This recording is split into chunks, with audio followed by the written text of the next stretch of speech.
Unlike Honda's ad agency, the redesigned Accord speaks in hushed tones, with care not to alienate potential buyers. Despite its aerodynamic styling, it still has a conservative look and bears a resemblance to the past Accord. It's not a progressive shape, but at least it should make owners of older Accords feel right at home. So should the car's paint and the fit of body parts. Quality in our test car was excellent throughout. One of the biggest changes in the Accord is its wheelbase, now measuring 107 inches.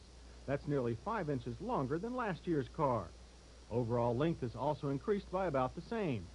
That means more interior room. With it, the front seats have been enlarged and moved forward, leaving more legroom for rear seat passengers. Other improvements include a new dash design. Aside from looking like it came out of a BMW, it's molded in one piece, which should minimize rattles over the life of the vehicle. But some staff members feel that the black dash inserts do not blend well with other interior colors. There's not much new to report here. Gauge faces look about the same as before. We could still ask for readouts for volts and oil pressure. Honda Accord prices start at $12,145. Our test car was the new top model, the $16,595 Accord EX. Surprisingly, seat adjustments are minimal and manual. There's also a wheel for lumbar adjustment. The steering wheel adjusts too, and there's the necessary motorized automatic restraint. We'd prefer an airbag. Mirrors and windows are power operated. A lockout feature ensures the driver will control window use. Other convenience features include easy-to-reach fuel door and trunk releases. Cruise control is part of the package too, conveniently located on the steering wheel. Other switches and buttons are right where you'd expect to find them in a Honda, and unfortunately some are hidden from driver view, too close to the steering column. Aside from those few hidden buttons, the convenience of the new dash is excellent. Vents, heat controls, and radio are all within easy reach. Some of the buttons on the stereo cassette are a bit fussy, though, and the volume lever is not lighted and difficult to find at night. The EX is the only Accord model that offers a sunroof. It's a high-quality glass unit like we're used to seeing on more expensive luxury cars. Other features are more pedestrian, like this cup holder, which hides when not in use. For hiding other things, there's a deep glove compartment. As we mentioned, the rear seat area offers more legroom than before. Headroom, however, is still not what we'd expect. While the EX's sunroof is a space-saving design, it still takes up almost an inch of what's available.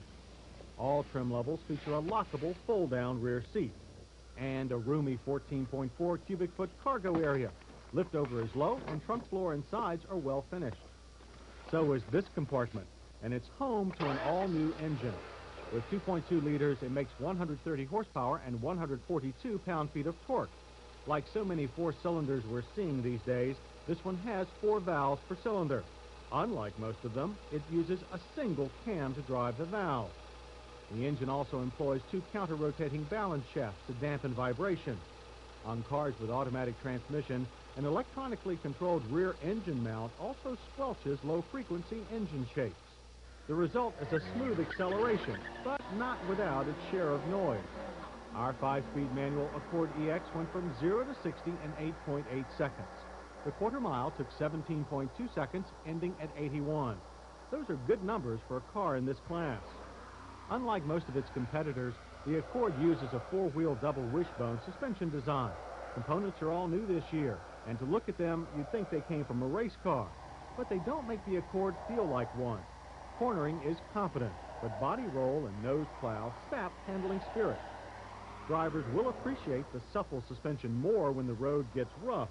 And the Accord soaks up bumps better this year thanks to increased suspension travel. To go with that, the Accord has variable assist power steering. It offers high assist for easy parking at low speeds, and low assist for a solid steering feel at highway speeds. And for decreasing speed, the Accord's brakes have been upgraded too, with larger components. Unfortunately, anti-lock capability is not yet available. Performance, however, is commendable, and the brake pedal requires low effort but maintains a firm feel. The 5-speed Accord EX is EPA rated at 24 city, 30 highway. Our figure for all-around driving was a disappointing 21. Interior sound measured an unobtrusive 68 decibels. As for our safety check, the Accord fails to have airbags for the passenger or driver, nor does it have anti-lock brakes. It does have shoulder belts for outboard rear seat passengers. Topping our list of hits is the Accord's flawless fit and finish. We also like its improved ride and smooth engine. That's all part of a general sense of refinement that characterizes the car. Misses are for what the Accord is missing. Other cars in its class offer V6 engines and anti-lock brakes as options. The Accord doesn't. We also think the top EX model should have a suspension that's tuned for sportier driving. Toyota's Camry is priced about the same as the Honda Accord, and it's one of those cars that offers a V6 and anti-lock brakes. However, it has even less inspired looks, both inside and out.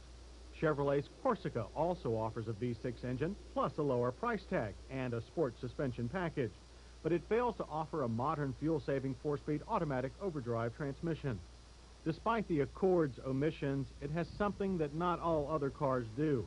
There is more to it than the sum of its parts. And if one word characterizes this intangible element, it's smoothness. The Accord goes down like blended whiskey or gourmet ice cream. And that's the thing that will keep buyers coming back.